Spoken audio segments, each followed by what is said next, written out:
ओम श्री गुरुभ्यो नमः। हरि ओम। सदाशिवसमारंभां शंकराचार्यमध्यमाम् अस्मदाचार्यपर्यन्तां वन्दे गुरुपरम्परां। श्रुतिस्मृतिपुराणानाम् आलयं करुणालयं नमामि भगवत्पादं शङ्करं लोकशङ्करं। शङ्करं शङ्कराचार्यं केशवं बादरायणं सूत्रभाष्यकृतौ वन्दे भगवन्तौ पुनः पुनः। ईश्वरो गुरुरात्मेति मूर्तिभेदविभागिने व्योमवद्व्याप्तदेहाय दक्षिणामूर्तये नमः। गुकारस्वन्धकारो वैरुकारस्तन्निवर्तकः अन्धकारनिरोधित्वात् गुरुरित्यभिधीयते। ॐ सहनाववतु सहनौ भुनक्तु सह वीर्यङ्करवावहै तेजस्विनावधीतमस्तु मा विद्विषावहैः। ॐ शान्तिः शान्तिः शान्तिः। ॐ आप्यायन्तु ममाङ्गानि वाक्प्राणश्चक्षुश्रोत्रमतो बलमिन्द्रियाणि च सर्वाणि। सर्वं ब्रह्मोपनिषदं माहं ब्रह्म निराकुर्यां मा ब्रह्म निराकरोद निराकरणमस्तनिराकरणं मे अस्तु। तदात्मनि निरतेय उपनिषत्सु धर्मास्ते मयि सन्तु ते मयि सन्तु। ॐ शान्तिः शान्तिः शान्तिः। ओमिति एतदक्षरम् उद्गीतम् उपासीत। ओमिति हि उद्गायति तस्योपव्याख्यानम्।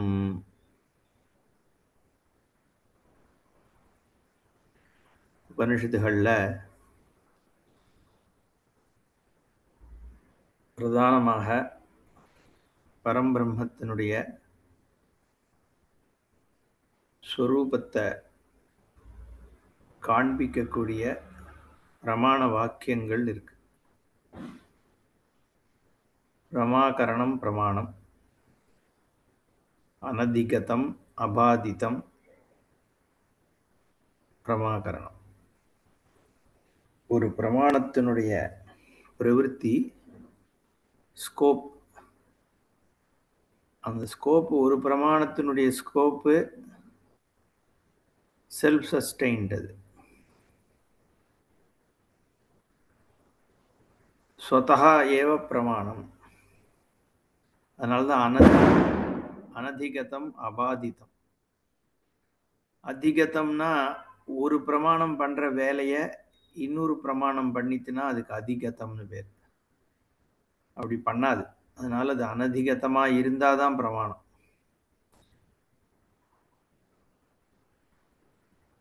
ஒரு சப்தத்தை கேட்கணும்னா காது தான் அதை கேட்க முடியும். வேற எந்த மீன்ஸ் வழியாகவும் சப்தத்தை கேட்க முடியாது. மூக்குனாலேயோ கண்ணுனாலேயோ. அதனால அது அனதிகதம். அபாதிதம், காது சொல்ற விஷயத்தை, சப்தம் இப்படி இருக்கு அப்படின்னா அதை மற்ற பிரமாணங்கள் பாதம் பண்ண முடியாது. காது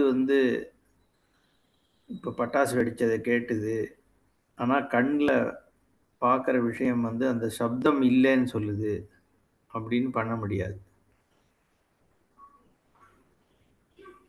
அது மாதிரி தன்மை சாஸ்திர பிரமாணத்துக்கும் இருக்கு. சப்தம் அப்படிங்கிற வேத பிரமாணமானது காண்பிக்கிற ஒரு ஞானம் வேற பிரமாணங்கள்னால அடையப்பட முடியாததும் மற்ற பிரமாணங்கள்னால் பாதிக்கப்பட முடியாததுமான ஞானம்.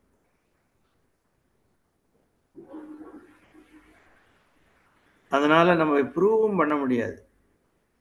இந்த வேதாந்தம்லாம் எதை சொல்லுதோ அதை சயின்டிஃபிக்கலி ப்ரூவ் பண்ணுறேன், இன்ஃபரன்ஷியலி ப்ரூவ் பண்ணுறேன் அப்படின்லாம் முடியாது. ஏன்னா அதுக்கு அந்த ஸ்கோப்பே அதுக்கு கிடையாது. அப்படி இருக்கிறது தான் பிரமாணம்னு. அந்த மாதிரி உபனிஷத்துகள் பிரம்மஸ்வரூபத்தை காண்பிக்கின்ற பிரமாணங்கள் எல்லா உபனிஷத்துமே.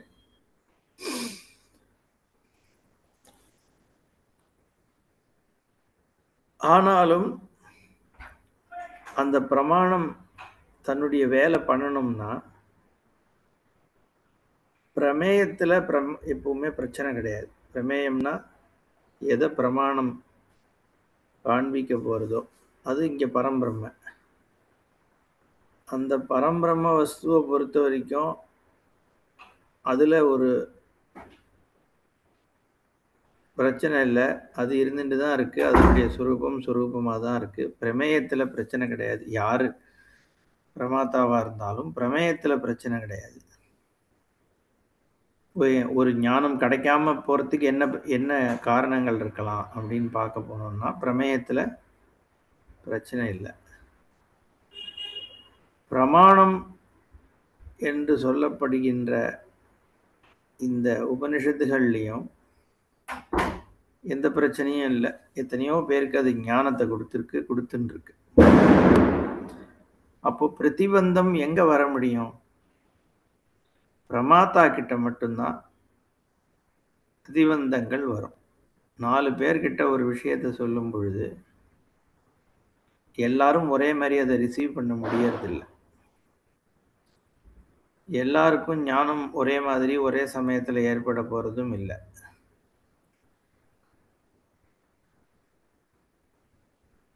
அதுக்கு என்ன காரணம்? பிரமாத்தாவினுடைய ரெடினஸ், ப்ரிப்பேர்ட்னஸ். என்ன ப்ரிப்பேர்ட்னஸ் தேவைப்படுறது அப்படின்னு கேட்டோம்னா, ஒரு சயின்ஸோ மேத்ஸோ எடுத்துட்டோம்னா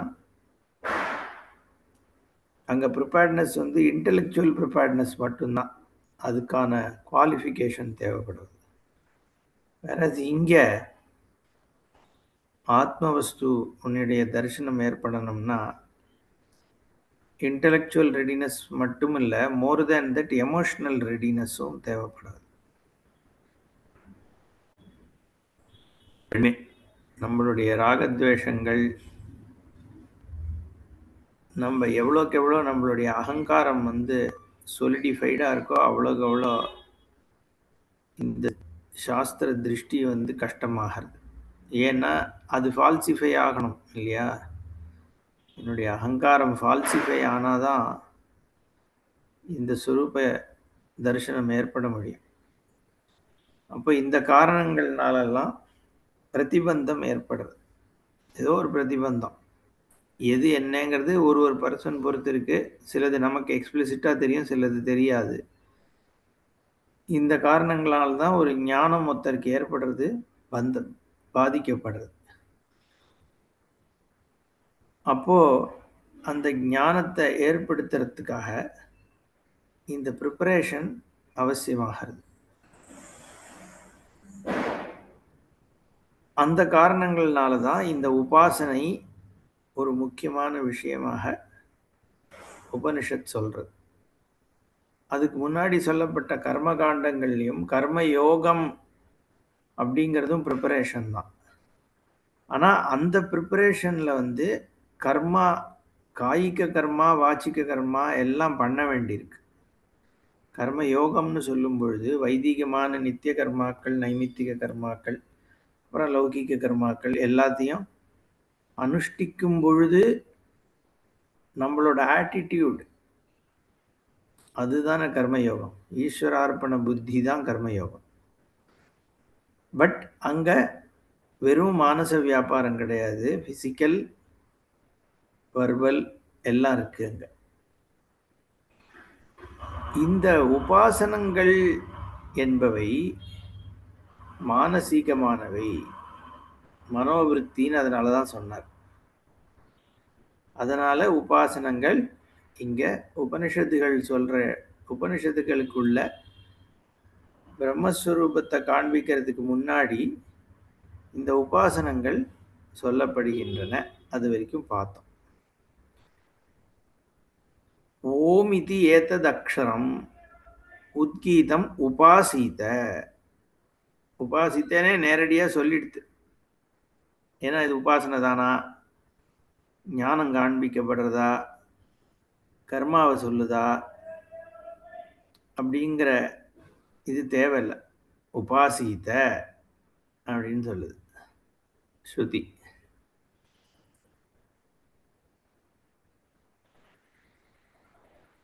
ஓமிதி ஏததக்ஷரம் உத்கீதம் உபாசித. இதுதான் நம்ம பிராமான்ய புத்தியை பற்றி நான் சொன்னனே, இது ஸ்ருதி வாக்கியம்.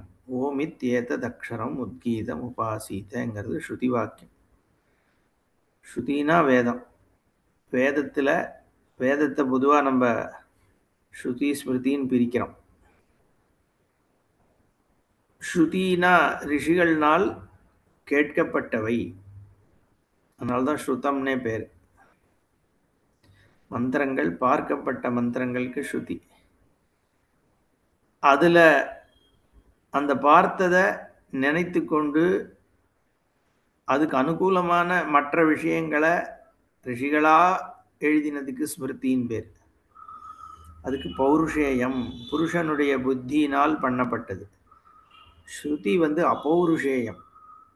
எந்த புருஷ பிரயத்தனமோ புத்தியோ இன்வால்வ் ஆகாம எப்படி கிடைச்சுதோ அதை அப்படியே கொடுத்துருக்கா. கிடைக்கிறதுனா அவளுடைய ஒரு ஸ்டேட்ல கிடைச்ச விஷயம், அவ்வளவுதான். அதை ஈஸ்வரன் கொடுத்தார் அப்படின்னு இல்லையே. இது வார்த்தை இருக்கே, வார்த்தைங்கிறது ஹியூமன் இதுதான்னா பாஷை ஸ்ருதிக்கு அப்புறம் வந்தது, சந்தஸ்க்கு அப்புறம் வந்ததுன்னு சொல்றோம். ஈவன் அதர்வைஸ் ரிஷிகள் ஏதோ ஒரு வார்த்தை பாஷை பேசின்னு தானே இருந்திருக்கணும். இந்த மந்திர திருஷ்டாவா இருக்கிற ரிஷிகள், இது அவளோட பாஷை.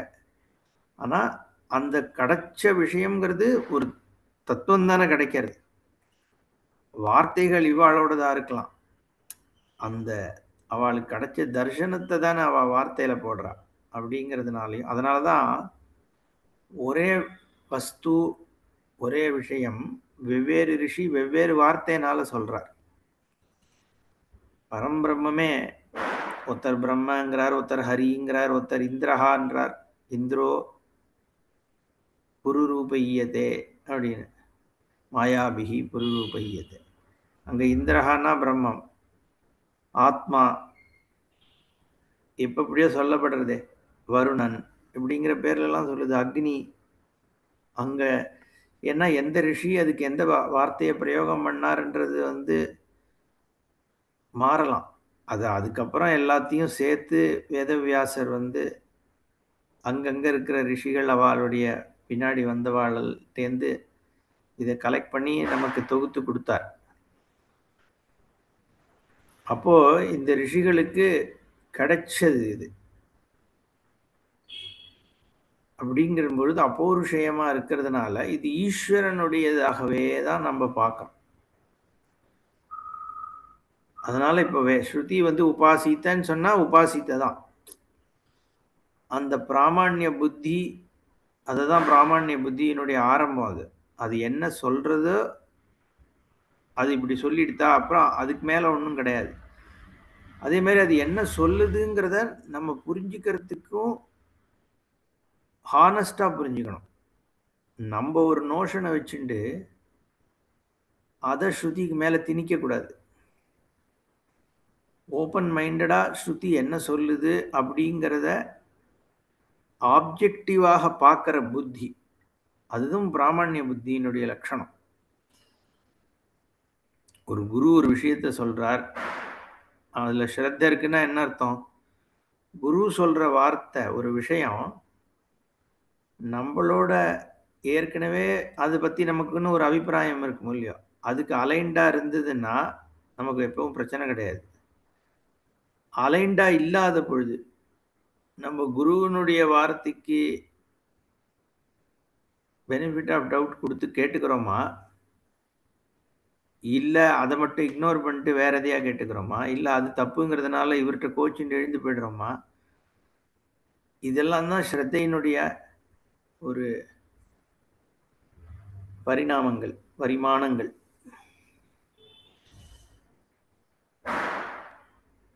சுவாமிஜி சொல்லுவார், நிறைய பேர் கிளாஸுக்கு வரும்பொழுது நான் நம்புறதை இவர் சொன்னாருன்னா அவர் கரெக்டு, நான் நம்புறதை அவர் சொல்லலைன்னா அவர் தப்பு அப்படிங்கிற ஒரு ஆட்டிடியூடோட சில பேர் வருவான். அவன் 2 மணி நேரம் உட்காந்து கேட்டுட்டு போனாலும் வரும்போது எப்படி இருந்தானோ அப்படியே தானே போகும்போது இருக்க போறான்.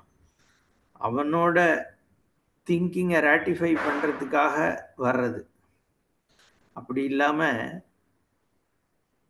ஸ்ருதி என்ன சொல்றதோ அதை என்னன்னு கரெக்டாக புரிஞ்சிக்கணும் அப்படின்னு ஒரு ஓப்பன் மைண்டோட அதுக்கு நம்ம பெனிஃபிட் ஆஃப் டவுட் கொடுத்து பார்க்கறதுங்கிறது ரொம்ப இம்பார்ட்டண்ட். நிறைய சித்தாந்திகள் அப்புறம் என்ன பண்ணா, அவளுக்கு சில எமோஷனல் ப்ராப்ளம். சர்வம் பிரம்மனா அப்ப நான் வந்து ரூபத்தோட இருக்கிற ஒரு சுவாமிய பகவான் நினைச்சுட்டு இருக்கனே, அவர் உண்மை இல்லைன்னு ஆயிடுதுங்கிற ஒரு எமோஷனல்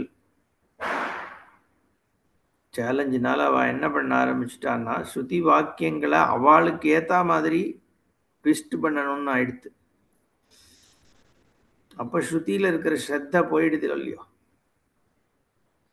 ஆத்மா தத்துவமசின்னா ஆத்மா அதத்துவமசின்னு பிரிச்சு ஒரு இடத்துல அப்படி பண்ணலாம், இன்னொரு இடத்துல இது அயமாத்மா பிரம்மன்னு வருது, பிரஜானம் பிரம்மன்னு வருது. பிரஜானம் பிரம்மன்னா கான்சியஸ்னஸ் தான் பிரம்மம் சர்வம் சொல்லிடுது. பிரஜானம்ங்கிறது இதுன்ற இடத்துல இருக்கவே இருக்காதே. பிரஜானம்னு சொல்லிட்டோம்னா அது தொம்பதத்துல தான் நிக்கணும். நீ you are the only source of consciousness. கான்சியஸ்னஸ்ங்கிறது இஸ் நெவர் ஆப்ஜெக்டிஃபைடு. அப்போ பிரஜானம் பிரம்ம தத்துவமசியில அதத்துவமசின்னு சொல்லிட்ட, பிரஜானம் பிரம்மக்கு என்ன பண்ணுவ?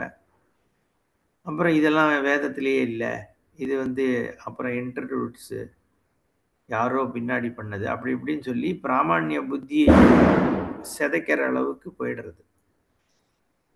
இது ஏன் நான் சொல்ல வந்தேன்னா, நம்மளோட அபிப்பிராயத்துக்கு பிராதானியம் கொடுத்து அதுல ஸ்டெட்ஃபாஸ்டா இருந்தோம்னா பிராமணிய புத்தின்னு அதை சொல்ல முடியாது. நான் ஒவ்வொரு வாக்கியமுமே ஸ்ருதி என்ன சொல்ல பார்க்கறதுன்ற ஹானஸ்டா பார்க்கணும். அதுவும் பிராமணியம் பிரமாணத்துக்காக சொல்ல வந்தேன். இங்க ஓம் இது ஏதது அக்ஷரம் உத்கீதம் உபாசித்த, இந்த ஓம்ன்ற அக்ஷரத்தை உபாசனை செய் அப்படின்னு என்னவான்றது இப்போ வரும். உத்கீதம்ங்கிறது ஏன் உத்கீதம்ன்ற பதம் சொல்லப்பட்டதுன்னு நான் ஏற்கனவே சொன்னேன். இது சாமவேதத்தில் இருக்கிறதுனால உத்கீத பாகத்துல அந்த சாமத்துல உத்கீதத்தினுடைய போர்ஷன்ல உத்கீதமாக ஓம்காரம் பிரதானமாக இருக்கு. அந்த அக்ஷரம் ஓம் இதி அக்ஷரம் அப்படின்னு. ஓம் அந்த இதிகாரம் ஏன் வருது அப்படிங்கிறதுல அபிதானம் அந்த மட்டும் சப்த மாத்திரம் அபிதாயக்கத்வாது வியாவர்த்திதம் சப்தஸ்வரூப மாத்திரம் பிரதீயத்தே. அந்த சப்தஸ்வரூபத்தை மட்டும்தான் இங்க சொல்லப்படுறது அப்படின்னு. அது ஏன்னு சொல்லிட்டு நான் அடுத்த கிளாஸ்ல சொல்றேன்னு சொல்லியிருந்தேன். ஓமுங்கிறது நேரடியாகவே பரபிரம்மன் தான். ஓம் இதி பிரம்ம, ஓம் இதி இதகும் சர்வம் அப்படின்லாம் வேதம் சொல்றது. இதகும் சர்வம் ஓம், இருப்பதெல்லாம் ஓமே, ஓம்காரமே. ஓம வந்து பலவிதமாக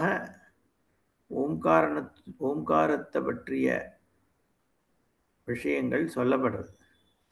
அதுல ஒரு ஆஸ்பெக்ட் அகார உகார மகாரத்தை வந்து மாண்டூக்கியத்திலையும் பேசுறது. மாண்டூக்கியத்திலையுமே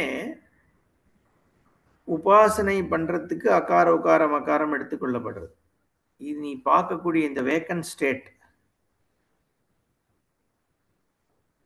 அது அகாரமாகவும், ட்ரீம்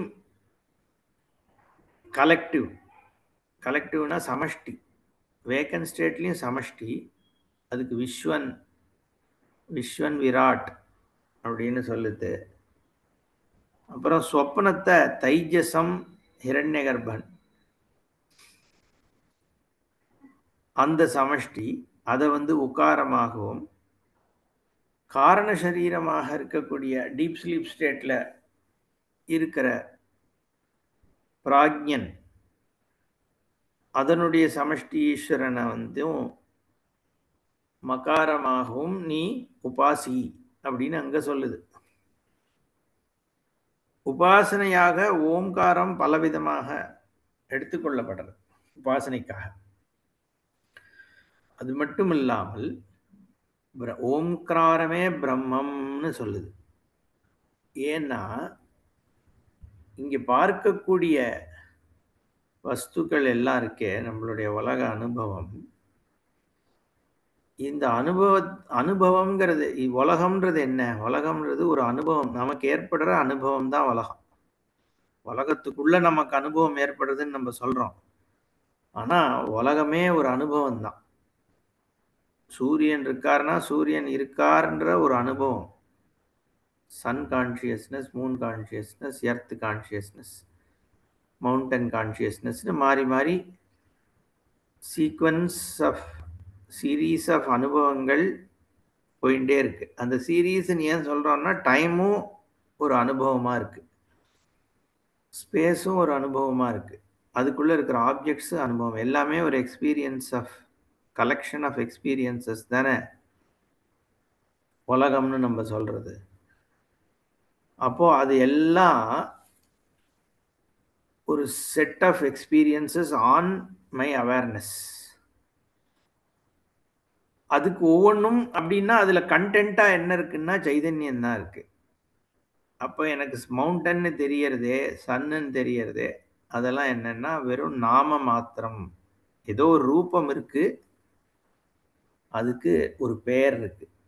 கண்டென்ட்னு போய் தேடினேன்னா அதுல ஒன்றும் இல்லை. இதெல்லாம் நம்ம அப்பப்போ பார்ப்போம். இப்போ நான் ரொம்ப ப்ராடா சொல்றேன். ஓம்காரம் ஏன் பிரம்ம மாறுதுங்கிறதுக்காக ரொம்ப ஃபாஸ்டா கவர் பண்றேன். புதுசா இருக்கவளுக்கு இது கொஞ்சம் புரிஞ்சுக்கிறது கஷ்டமா இருக்கும். பட் இப்போ டீட்டெயில் போனோம்னா நம்ம இந்த ப்ராடர் விஷயத்தை சொல்ல முடியாது.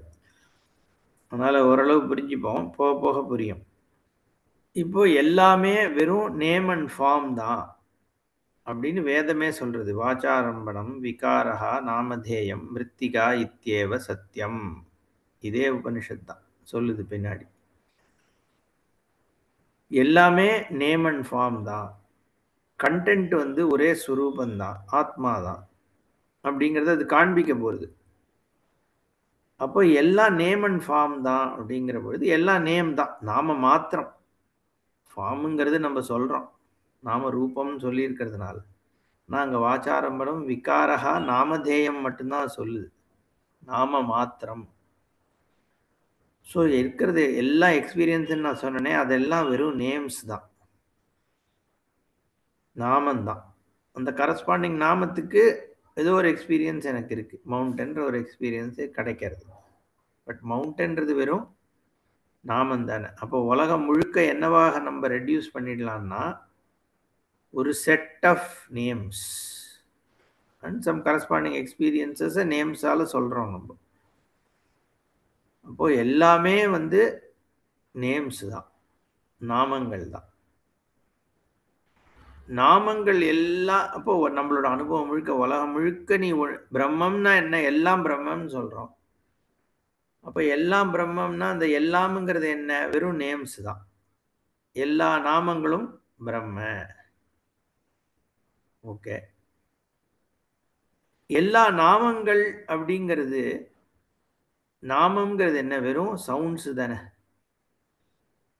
சவுண்ட்ஸ் தான் நாமம் மாறுது. அப்போ பிரம்மம் எல்லா நாமம் நீ சொன்னேன்னா, பிரம்மம் எல்லா சவுண்ட்ஸும் கலெக்ஷன் ஆஃப் ஆல் சவுண்ட்ஸ் தான் பிரம்மம். அதான் வேதமே பிரம்மம் சொல்றோம். எல்லா சவுண்ட்ஸ் மொத்த கலெக்ஷன் அகாரத்தில் ஆரம்பிக்கிறது சவுண்டு. ஏன் வாயை திறந்த உடனே ஹியூமன் வாய்ஸ்ல வர்ற முதல் சவுண்டு ஆ. எந்த சேஞ்சஸும் பண்ணாம, நாக்கம் அடிக்காம, உதட தொடாம, எதுவும் பண்ணாம வெறும்ன பேசிக் சவுண்டு ஆ.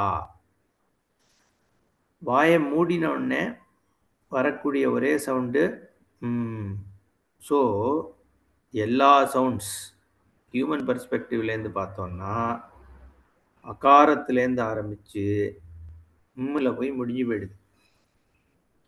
அப்போ ஆக்கும் மாக்கும் நடுவில் இருக்கிறது எல்லாம் தான் பிரம்ம. நான் பிரம்மத்துக்கு பெயர்னு கூட சொல்லலை, பிரம்மமே. ஏன் பிரம்மம் வெறும் நாமம்தான். எல்லா எக்ஸ்பீரியன்ஸும் நாமங்கள் தான். அதுதான் பிரம்மம். ஏன்னா இருக்கிறது எல்லாம் பிரம்மன்னு எடுத்துட்டேன்னா, அகாரத்திலிருந்து மகாரத்திற்குள்ளாக இருப்பதே பிரம்மம். அகாரமும் மகாரமும் மட்டும் பிரம்மம் சொல்லல நம்ப. அகாரத்துக்கும் மகாரத்துக்கும் நடுவுல இருக்கிறது எல்லாம் சேர்த்து, அகாரமும் சேர்த்து மகாரமும் சேர்த்து அது பிரம்மம். அந்த நடுவில் இருப்பது எல்லாம் அப்படிங்கிறத ஊ அப்படிங்கிற சப்தம் சொல்றது. ஆ ஊன்றது ஆவிலேருந்து ஆகிற ஒரு மாடிஃபிகேஷன் ஊ. அது வந்து ரெப்ரசன்ட்ஸ் ஆல் மாடிஃபிகேஷன்ஸ். ஆ ஈ ஓ ஔ கா ஙா சா அத்தனை. அப்போ ஆ ஊ மாக்குள்ள என்னன்னா பிரம்மம். ஓமே பிரம்மம் அப்படிங்கிறது அது ஒரு மெயின் வியூ ஓம்காரத்தை பத்தி.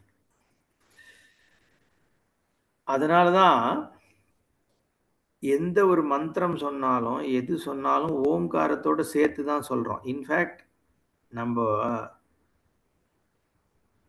ஓம் அச்சுதாய நமஹ, ஓம் அனந்தாய நமஹ, ஓம் ரிஷிகேஷாய நமஹ இப்படின்னு ஒவ்வொரு மந்திரங்கள் அர்ச்சனை பண்றோம். ஓம் கிருஷ்ணாய நமஹ. இங்க வந்து நம்ம என்ன நினைக்கிறோம், முதல்ல அச்சுதன், அப்புறம் அனந்தன், அப்புறம் கிருஷ்ணன், அவரை அர்ச்சனை பண்றோம்னு நினைக்கிறோம். அப்படி இல்லை. ஆக்சுவலி ஓங்காரம்தான். கிருஷ்ண ரூபமாக இருக்கிற ஓம்காரத்துக்கு நமஸ்காரம். அச்சுதமாக இருக்கக்கூடிய ஓம்காரத்திற்கு நமஸ்காரம். ஃபைனலா எல்லா அர்ச்சனையும் எதுக்கு போறதுன்னா ஓம்க்கு தான் போறது. ஏன்னா இருக்கிறது அது ஒண்ணுதான். இப்போ கிருஷ்ணனா தெரியறது அந்த பிரம்மம், அப்புறம் ராமரா தெரியறது, அப்புறம் சிவனா தெரியறது, அப்புறம் வேற ஏதாவது ஒன்னா தெரியறது. அதுக்கு அந்த ரூபமா எனக்கு தெரியற ஓம்காரத்துக்கு நமஸ்காரம். அதனாலதான் ஓம்காரம் தான் பிரதானம், மற்றதெல்லாம் நாமரூபமா இருக்கு.